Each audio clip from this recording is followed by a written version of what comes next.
இன்றைய உலகில் முஸ்லிம் சமூகம் பல சோதனைகளை கடந்து கொண்டிருக்கிறது. சில நேரங்களில் இந்த சோதனைகள் நம்முடைய உடலை அல்ல, நம்முடைய கண்ணியத்தையும் மரியாதையையும் மன உறுதியையும் தாக்குகின்றன.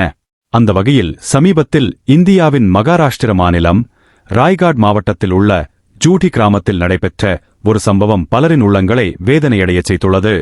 ஒரு பள்ளி, அது கல்வி வழங்கப்பட வேண்டிய இடம். ஒழுக்கம், மனிதநேயம், சகோதரத்துவம் கற்றுக் கொடுக்கப்பட வேண்டிய இடம்.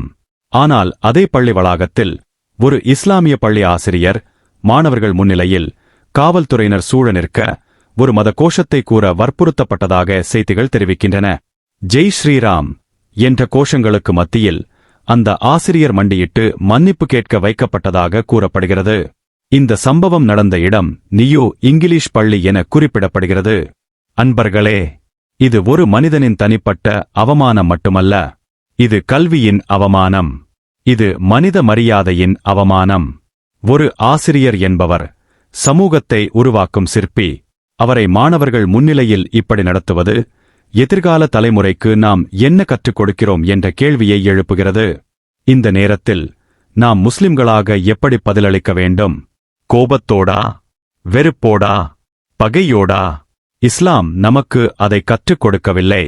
அல்லாஹ் குர்ஆனில் தெளிவாகச் சொல்கிறான், நல்லதும் கெட்டதும் ஒருபோதும் சமமாக இருக்காது.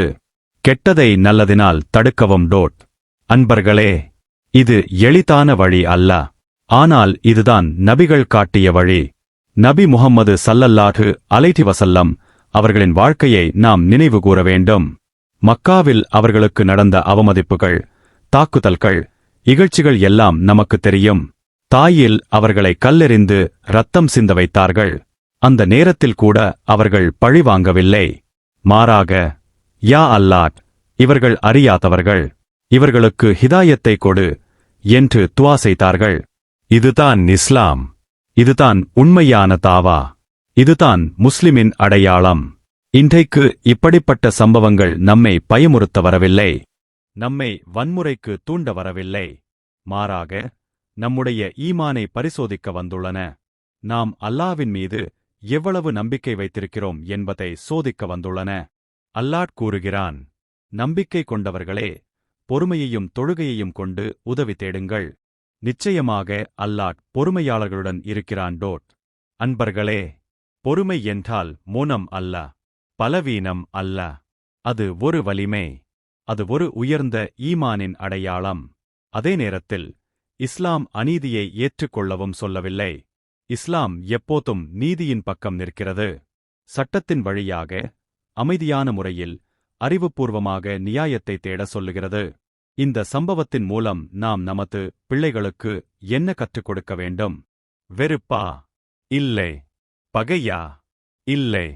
மாறாக, அடையாளத்தை பெருமையுடன் தக்கவைத்துக் கொண்டு மற்றவர்களை மதிக்கும் பண்பை கற்றுக் கொடுக்க வேண்டும்.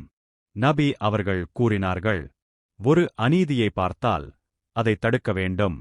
அதை தடுக்க முடியாவிட்டால் அதை பற்றி பேச வேண்டும். அதையும் செய்ய முடியாவிட்டால் மனதளவில் வெறுக்க வேண்டும். அதுவே ஈமானின் குறைந்தபட்ச நிலை. அன்பர்களே, இன்றைய சூழலில் முஸ்லிம்கள் அறிவால் வலிமை பெற வேண்டும். ஈமானால் உறுதியடைய வேண்டும். நமது நடத்தை, நமது பொறுமை, நமது ஒழுக்கம் இவையெல்லாம்தான் இஸ்லாமின் அழகை உலகுக்கு காட்டும். இஸ்லாம் ஒரு முஸ்லிமுக்காக மட்டுமல்ல, முழு மனிதகுலத்திற்கும் நீதி வேண்டும் என்று சொல்கிறது.